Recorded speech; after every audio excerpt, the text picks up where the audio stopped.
സലാം. ഒളിചന്ദ്രപ്പൂ പോലെ വന്നതല്ലേ, ഒരുവന്റെ ദൂതർ പിറന്നതല്ലേ. മക്കത്തെ മുഖ്യ ഖുറൈശി വീട്ടിൽ മഹ്മൂദർ ത്വാഹ ജനിച്ചതല്ലേ.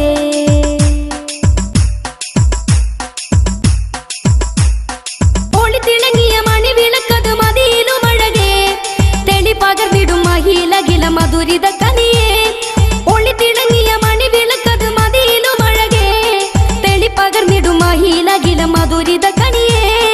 ത്വാഹ നബിയേ മലർത്താജാനിധിയേ, താരപ്രഭയേ തളിർപ്പൂവിന്നഴകേ. ത്വാഹ നബിയേ മലർത്താജാനിധിയേ, താരപ്രഭയേ തളിർപ്പൂവിന്നഴകേ. ഒളിചന്ദ്രപ്പൂ പോലെ വന്നതല്ലേ, ഒരുവന്റെ ദൂതർ പിറന്നതല്ലേ. മക്കത്തെ